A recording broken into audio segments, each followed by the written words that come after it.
오직 예수뿐이네.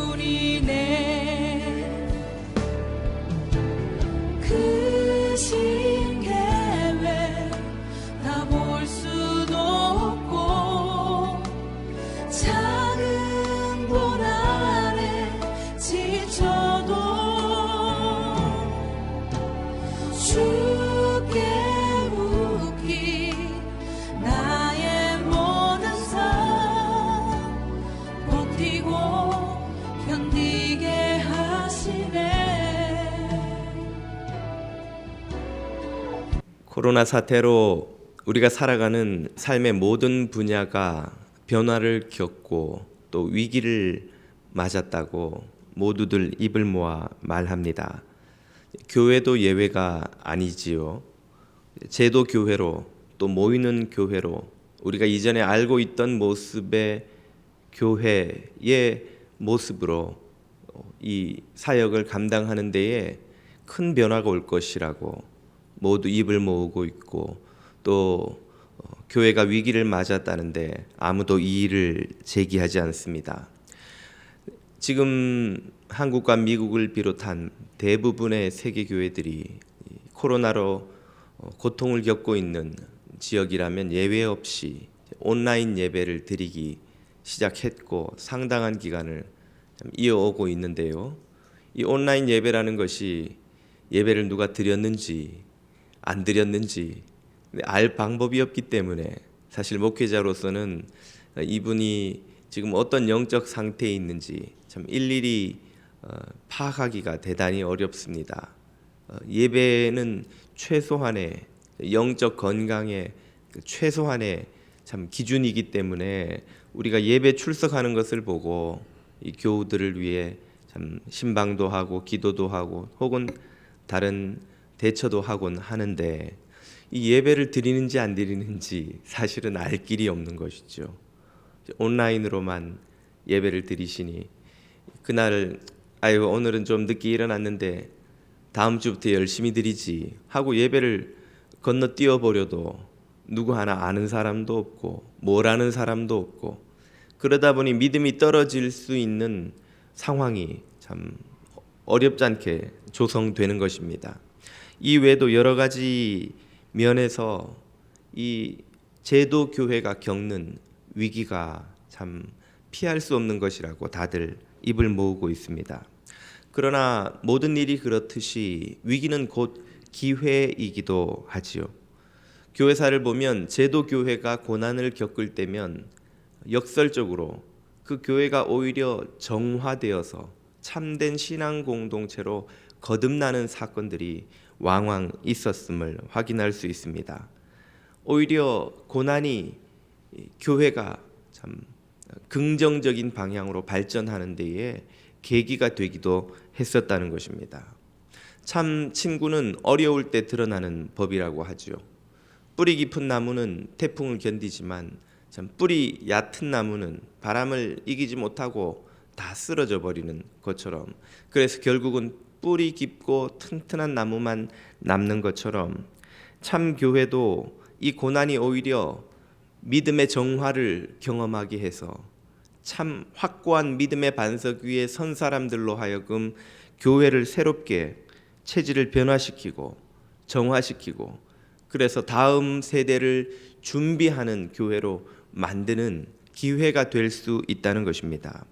성경을 보아도 엘리야 때에 모두가 배교해서 이스라엘이 무너진 것 같았지만 하나님께서 바알에게 무릎 꿇지 않은 7천인을 남겨두셔서 그들로 다음에 부흥의 시대를 준비하게 하신 것처럼, 이스라엘이 바벨론에 멸망해서 모두가 포로로 잡혀가고 이제 이스라엘의 신앙과 믿음은 사라진 것처럼 보였지만 하나님께서는 남은 자들을 통하여 메시아가 오실 시대를 준비하게 하셨던 것처럼 오늘날에도 교회가 겪는 고난과 위기를 통해서 하나님께서 진짜 행하시고자 하는 구원 역사를 감당할 확고한 반석 같은 믿음 위에 선 세대를 하나님이 남기신다는 말씀이지요. 그러면 과연 누가 그 오늘 이 시대에 무릎 꿇지 않은 7천인이 될 것인가? 누가 믿음의 반석 위에 확고히 선 사람일까? 또 교회는 어떻게 성도들을 그렇게 믿음의 반석 위에 확고히 서도록 만들 수 있을까 하는 숙제가 남습니다. 그 답을 오늘 본문의 저자인 누가가 우리에게 들려줍니다.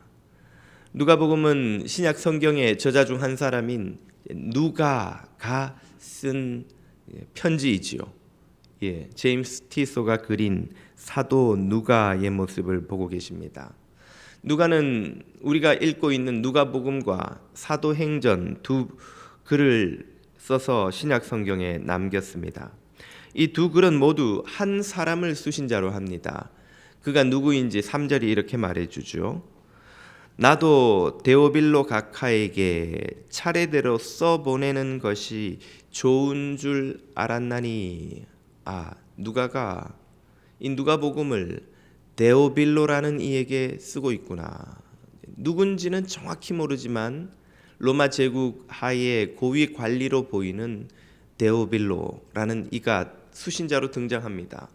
사도행전도 첫 구절이 이렇게 말하죠. 데오빌로여, 내가 먼저 쓴 글에는. 사도행전도 데오빌로가 받은 글이로구나. 먼저 쓴 글이 누가복음이라면 지금 쓰고 있는 글은 사도행전이죠.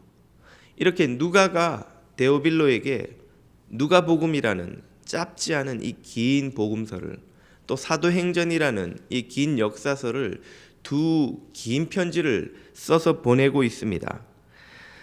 누가가 무엇을 썼는가? 그 내용이 오늘 본문 1절에서 3절에 이렇게 등장하죠.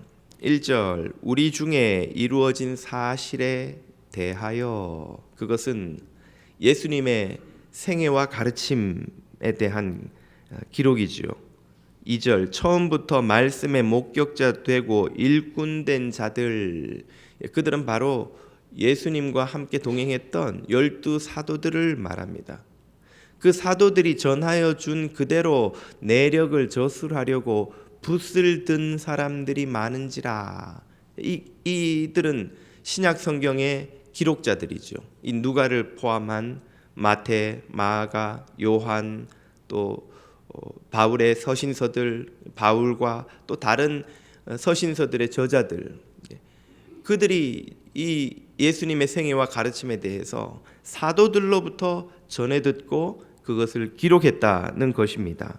3절, 그 모든 일을 근원부터 자세히 미루어 살핀 나 누가도 이렇게 쓰노니. 누가가 그냥 누가 말해줬다고 막 받아 쓴 게 아니라는 거예요. 여러 사도들의 증언을 주의 깊게 듣고 자세히 미루어 살피고, 누가복음 특별히 당시의 역사서 형태를 띄어서 역사가로서의 누가의 자질이 잘 드러납니다. 당시 통치자들을 비롯한 주요 공적 인물들과 그들의 연대를 누가복음 여러 곳에 남기고 있어서 오늘날 당시의 상황을 이해하는 데에 큰 도움을 주고 있죠.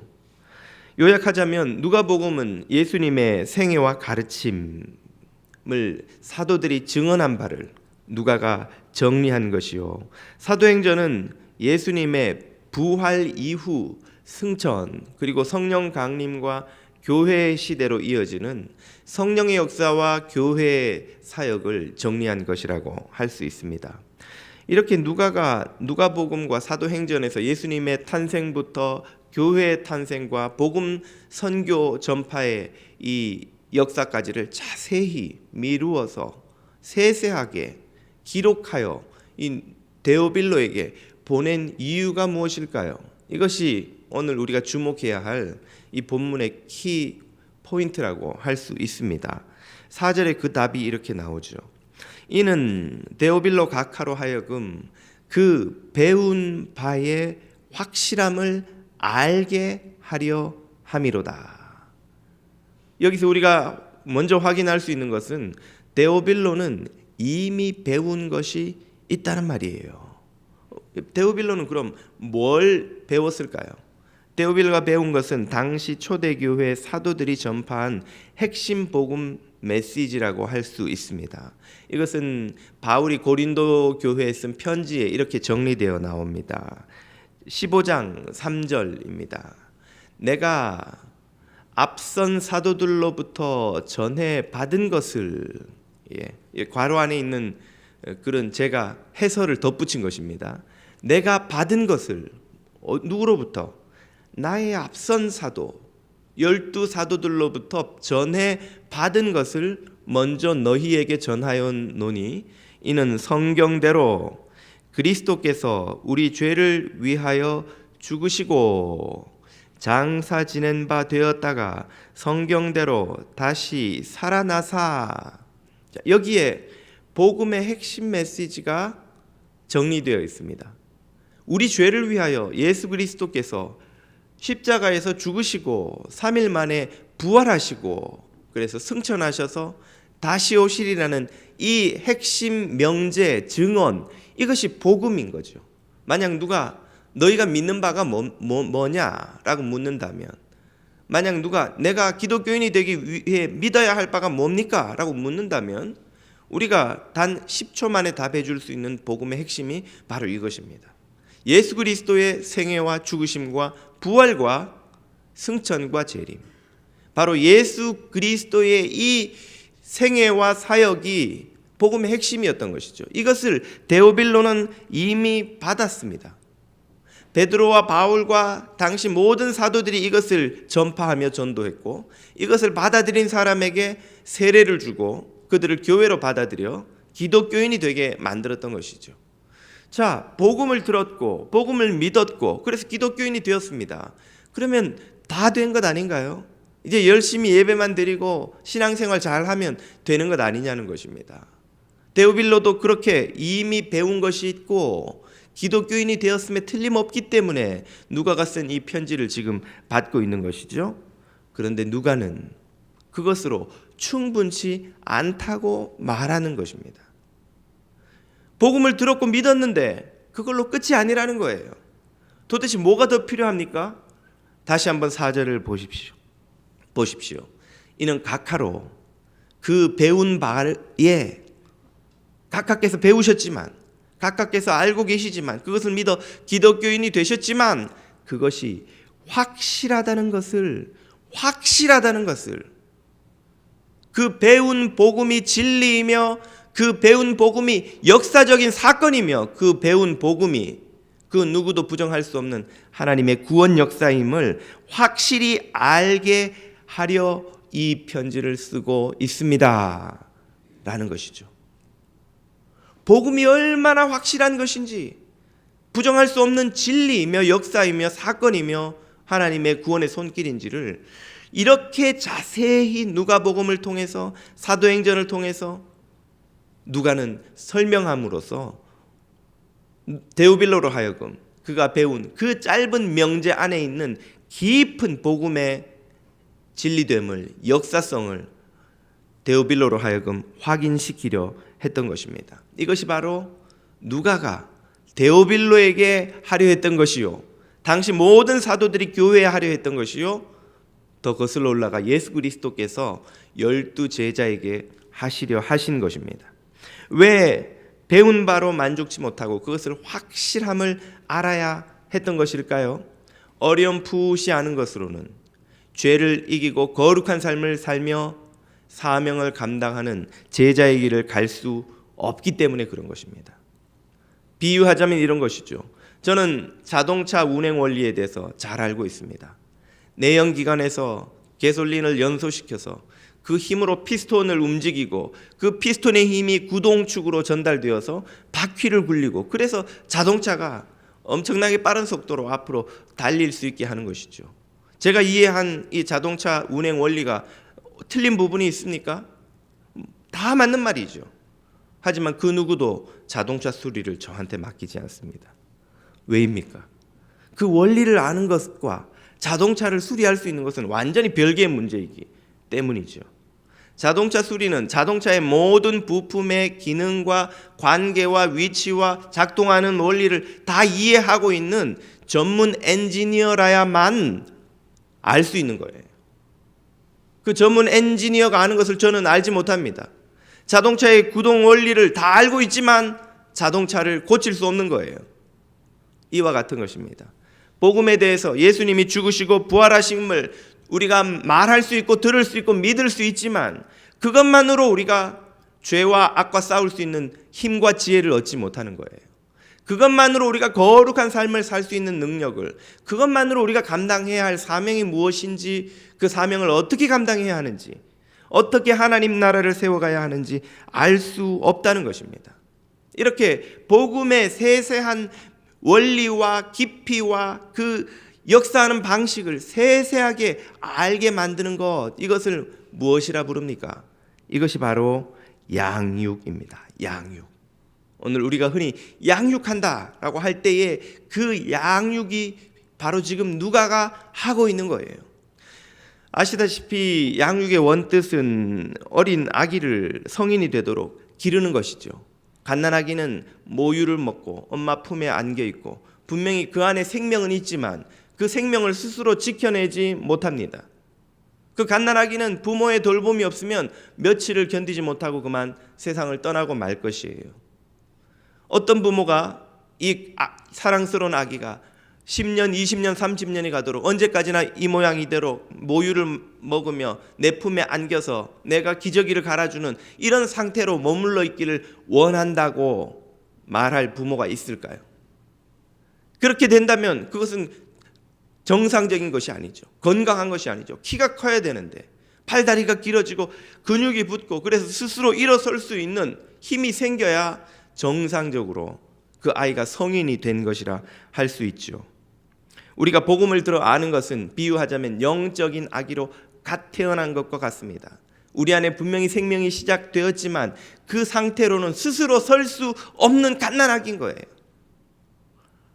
달콤한 모유를 먹고 엄마가 따뜻하게 감싸주고 뭔가 불편한 것이 생기면 누가 다 닦아주고 씻겨주고 입혀주고 먹여줘야만 생명을 유지할 수 있는 갓난아기에 불과한 거예요.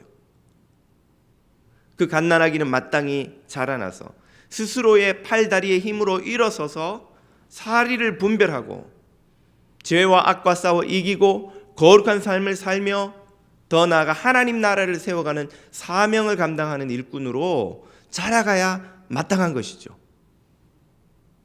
마치 갓난아기가 자라나서 아빠가 되고 엄마가 되고 회사에 나가 비즈니스맨이 되고 직장 생활을 하고 이 국가와 사회를 건설해가는 일꾼이 되듯이 영적인 갓난아기들도 하나님 나라의 일꾼으로 성장해 가야 한다는 말입니다. 그러므로 성도에게 양육은 선택이 아니고 필수 과정입니다. 어떤 이들은 양육을 선택이 아닌가 생각합니다.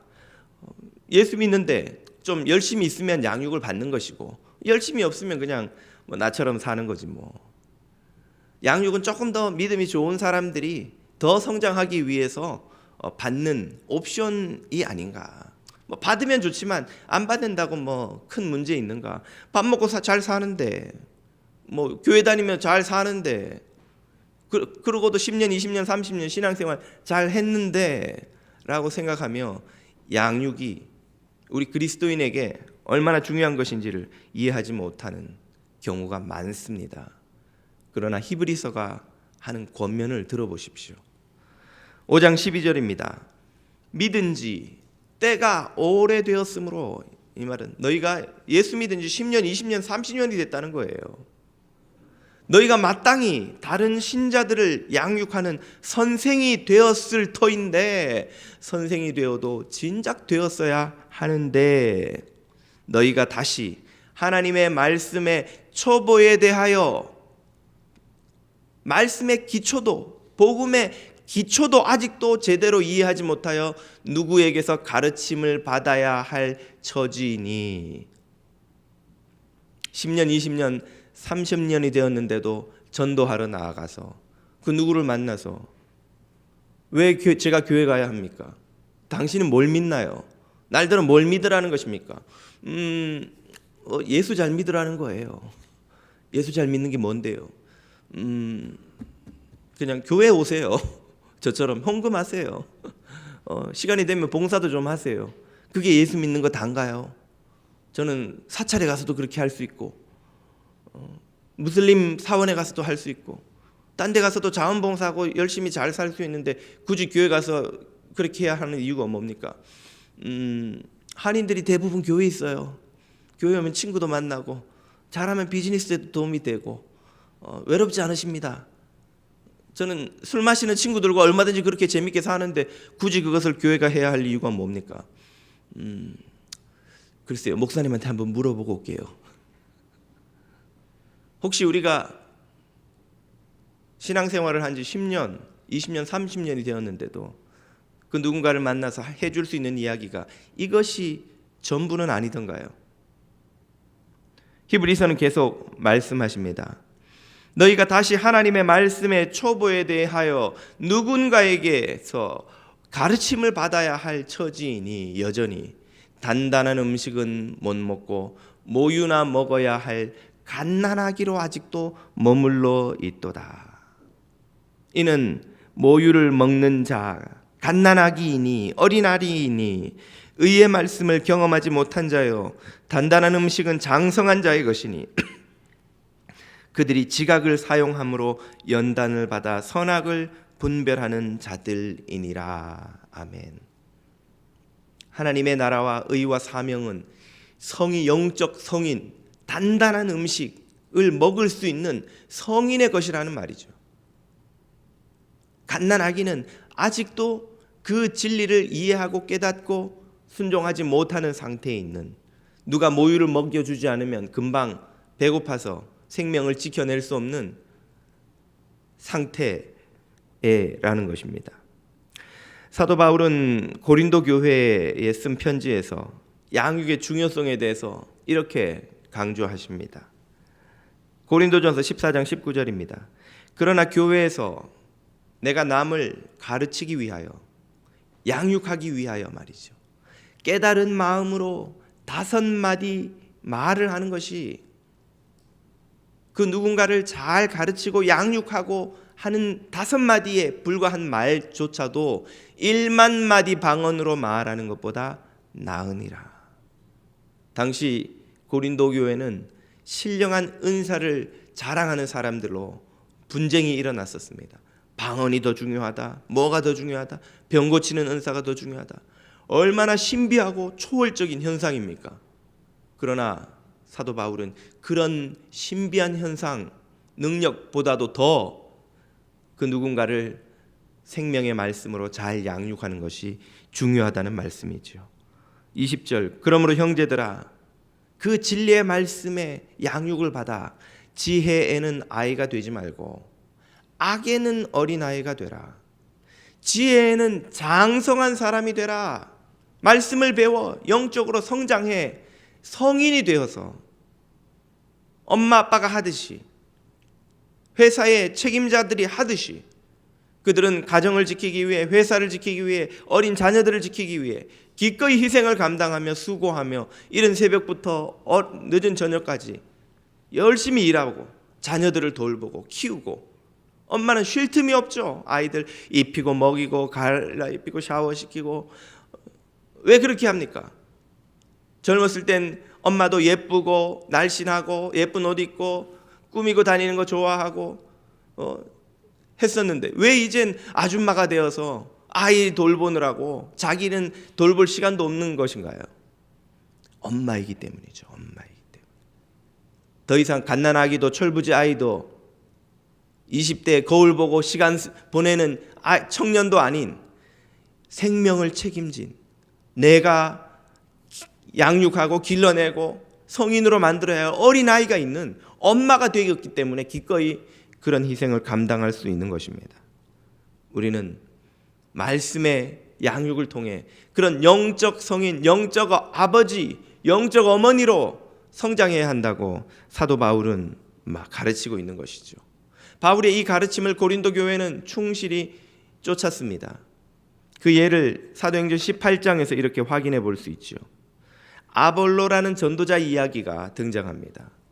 아볼로가 일찍 주의 도를 배워 에베소에 와서 열심으로 예수에 관한 것을 자세히 말하여 전도를 했는데, 단 그가 가르치는 내용에는 요한의 세례만 알 따름이었다는 것이죠. 다른 말로 성령 세례에 대해 알지 못했고 예수 그리스도의 영의 역사에 대해 알지 못했다는 것입니다.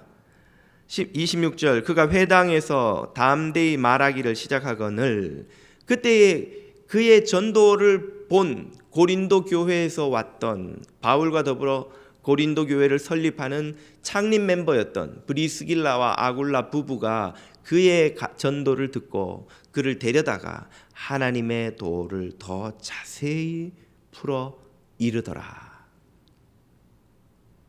말씀으로 아볼로를 브리스길라와 아굴라 부부가 잘 가르쳐 양육했다는 거예요. 아볼로라는 전도자는 열심은 있었지만 주의 도에 대한 깊은 이해는 갖지 못했던 것입니다. 요즘 말로 하면 그가 신학교를 다닌 거예요. 막 열정이 뜨거운 젊은이이긴 하지만 아직 그가 전도자로 충분히 훈련되지 못했기 때문에 신학교를 통해서 혹은 선교회를 통해서 훈련받았다 그 말인 것이죠. 그렇게 양육받고 훈련받은 아볼로는 귀하게 성공적인 사역을 합니다. 그가 에베소의 사역이 그리 성공적이지 못했지만 이후에 어떻게 상황이 바뀝니까? 27절 아볼로가 아가야 지방의 도시 고린도를 말하는 것이죠.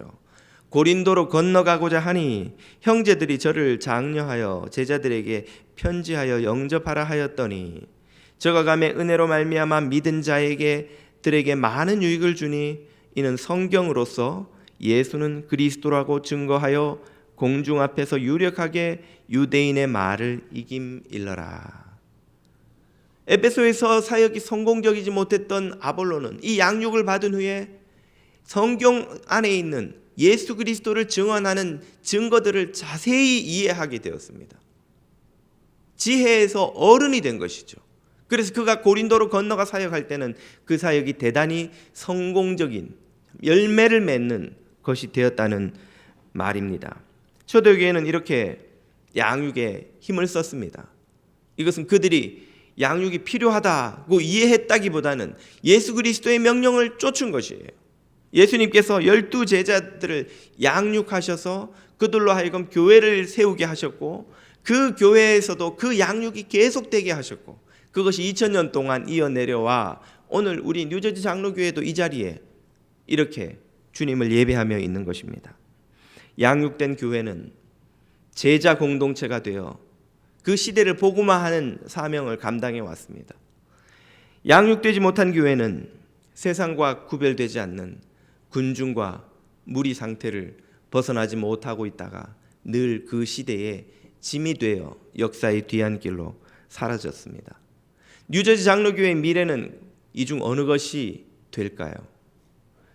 감사하게도 우리 뉴저지 장로교회는 이 뉴저지 지역에서 참 덩치 큰 교회로 성장해오는 은혜를 누렸습니다. 그러나 그 덩치에 걸맞는 영적 성숙을 이루었느냐 하는 질문에는 자신 있는 답을 내놓을 수가 없다 믿습니다. 양육이 절실히 필요한 이유입니다. 우리 교회가 이 시대의 짐이 아니라 축복이 되기 위해서 우리 성도 한 사람 한 사람이 예수 그리스도의 진리를 세세하게 알고 깨닫고 믿고 전파할 수 있는 주의 일꾼으로 영적 성인으로 성장하지 않으면 안 된다는 말씀입니다.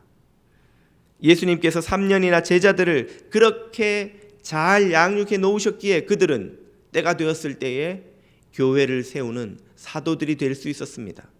만약 그들을 양육하지 않으셨다면 그들도 군중들처럼 예수님께 몰려들었다가 필요한 것을 얻지 못하자 흩어져 버린 이들과 같았을 것입니다.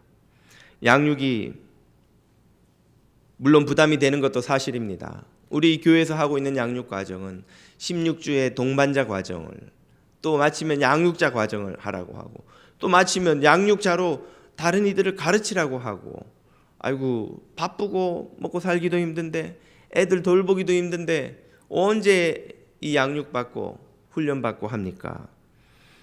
그러나 우리가 세상의 성공을 위해서 쓰는 시간을 생각해 본다면 이것이 과연 희생이요 헌신이라고 부를 수조차 있는 것일까요? 우리는 세상에서 좋은 직업, 성공적인 삶을 살기 위해 초등학교부터 12년이나 학교를 다니고도 비싼 돈을 내고 대학 4년을 또 다닙니다.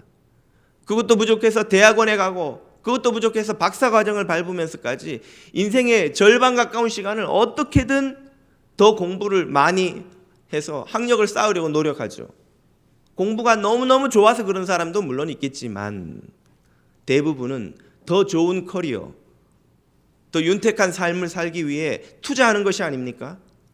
100년도 안 되는 짧은 인생을 더 잘 살려고 이렇게 많은 시간과 에너지와 돈을 투자하면서 영원의 약속을 믿고 있는 사람들이 그 영원을 복된 삶이 되게 하기 위해서, 그 영원의 삶의 사명을 감당하기 위해 16주씩 32주 투자하는 것이 아깝다면 과연 그는 영원의 삶을 믿고 있는 사람일까요? 그는 그리스도를 주로 고백하는 사람일까요? 이것마저 힘들고 부담스럽고 아까워서 싫다면 그는 과연 무엇을 믿고 이 땅을 살아가는 사람일까요? 주님은 마태복음 7장에서 이렇게 말씀하셨습니다. 좁은 문으로 들어가라. 멸망으로 인도하는 문은 크고 그 길이 넓어 그리로 들어가는 자가 많고 생명으로 인도하는 문은 좁고 길이 협착하여 찾는 자가 적음이라. 좁은 문으로 들어가기를 싫어한다면 그리스도의 사람으로 살기도 싫은 것입니다. 사실은 우리가 입으로 무슨 말을 하든 상관없이 말이죠. 거기에는 동시에 생명을 구원하는 큰 보람이 있습니다. 이 세상에 어떤 사역도 대신할 수 없는 생명 구하는 기쁨이 거기에는 있습니다. 그러므로 저는 우리 뉴저지 장로교회 모든 교우들에게 간곡히 부탁드리고 권면합니다. 여러분, 양육을 받으십시오. 아직 동반자반을 마치지 않으셨다면 이 기회에 동반자반에 참여하십시오. 동반자반을 마치셨다면 양육자반에 참여하십시오. 양육자반까지 마치셨다면 양육자로 다른 이들을 양육하는 자리로 나오시기를 부탁드립니다. 교회에서 양육자들에게 동반자들을 매칭해 드립니다. 그것도 좋은 방법입니다만 더 좋은 방법이 있습니다. 그것은 바로 예수 그리스도께서 하신 방법으로 동반자들을 찾는 것입니다. 내가 양육할 사람을 찾아가는 거예요. 예수님은 제자들이 당신에게 오기를 기다리지 않으셨습니다. 당신을 찾아온 제자들은 대부분 거절당하고 사실은 돌아간 예가 더 많습니다. 오히려 예수님이 그들을 찾아가서 부르셨죠. 나를 따르라. 내가 너를 사람 낚는 어부가 되게 하리라. 바울도 제자 디모데에게 이렇게 권면합니다. 디모데후서 2장. 내 아들 디모데야. 바울이 언제 디모데를 낳았습니까? 영적으로 낳았다는 거예요. 그를 양육하여서 그리스도의 일꾼으로 만든 게 자기라는 말이죠. 내가 영적으로 낳은 아들 디모데야. 그러므로 내가 그리스도 예수 안에 있는 은혜 속에서 강해져야 한다. 고난을 이길 수 있는 강함을 네가 가져야 한다. 또 네가 많은 증인 앞에서 내게 들은 바 내가 너를 가르친 그것을 너도 충성된 사람들에게 부탁해라. 그러면 저희가 또 다른 사람들을 가르칠 수 있으리라. 바로 이 방법으로 예수님은 2000년 동안 당신의 몸된 교회를 이 땅 곳곳에 세계 곳곳에 구석구석 모든 민족에게 퍼뜨려 오셨습니다. 그래서 오늘날 이 땅을 살아가는 인류의 3분의 1이 자신은 예수를 그리스도로 믿는다고 고백하고 있는 것이죠. 어떻게 하면 충성된 사람을 찾을 수 있을까요? 내가 양육할 동반자를 어떻게 찾을 수 있단 말입니까? 방법은 간단합니다. 기도를 시작하는 것이죠.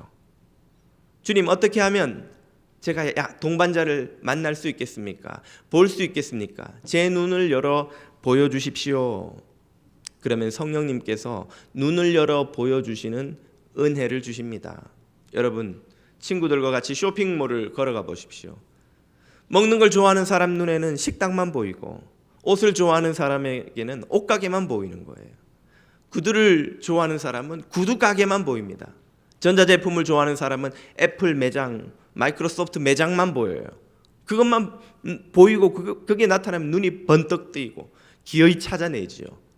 마찬가지입니다. 영혼을 위해 기도하는 사람들은 동반자를 만나게 되는 줄 믿습니다. 전도할 사람을 찾게 되는 줄 믿습니다. 양육할 자를 찾게 되는 줄 믿습니다. 왜 우리는 못 만나고 있었던 걸까요? 찾지 않았기 때문입니다. 이 세상에서 돈도 벌려고 눈을 불을 켜고 찾아다니면 돈 벌 방법이 보이는데, 영혼을 구원하고자 눈에 불을 켜고 찾아다니는데 성령님께서 찾게 도와주시지 않으시겠습니까? 어디서 찾습니까? 먼저 교회 안에서 찾으십시오. 우리가 앞에 살펴보았듯이 데오빌로도 이미 교회 안에 들어와 있는 기독교인이었습니다. 교회 안에도 양육이 필요한 이들이 많은 정도가 아니라 가득합니다. 우리 교회 동반자반을 마친 분들이 328명입니다. 양육자반을 마친 분들이 181명입니다. 작년 출석만 청년부 EM까지 1,400명이 넘는 교회에서 등록하고 출석하지 않는 분들까지 치면 훨씬 더 많겠죠. 아직도 1,000명 이상이 동반자반도 마치지 않았습니다. 그러면 눈 감고 예전에 교인들이 예배당에서 예배 드리러 올 때 4명 지나가는 사람을 잡으면 4명 중에 3명은 양육 과정을 마치지 않았다는 거예요. 그런데 얼마나 찾기가 쉽습니까? 그렇다면 눈 감고 잡아도 4명 중에 3명은 동반자가 될 수 있는 잠재적 동반자입니다. 다음으로는 교회 밖에서 찾을 수 있습니다. 말씀드렸듯이 가족, 친지, 동료, 지인을 전도하고 싶다면 그를 양육할 수 있게 해달라고 기도하는 것이 훨씬 빠릅니다. 여러분, 전도는 사람을 교회에다 데려다 놓는 것이 아닙니다. 그가 예수 그리스도를 인격적으로 만날 수 있도록까지 데리고 가는 것까지가 전도예요. 어떻게 예수님을 만날 수 있게 해줍니까? 가장 좋은 방법은 바로 이 양육을 받게 하는 것입니다. 내가 양육할 수 있으면 가장 좋고, 아니라면 이미 준비가 된 다른 분들에게 부탁할 수도 있는 것이죠. 우리 가족은, 우리 친지는, 우리 지인, 친구는 전도할 방법이 없습니다. 전도는 우리가 하는 것이 아니라 성령님께서 하시는 겁니다. 그 말은 그를 위해 기도를 시작하면 성령님이 길을 열어 보여주신다는 말이죠. 주님은 지금도 교회에 충성된 일꾼, 그리스도의 말씀에 충성된 일꾼을 찾으십니다. 여러분은 바울이 디모데에게 말했던 그 충성된 자입니까? 만약 디모데가 여기 우리 교회에 있고 바울이 디모데에게 디모데야 충성된 자를 찾아 그 말씀을 부탁하여라고 했을 때에 디모데가 우리를 충성된 자로 보고 부를 것인지요?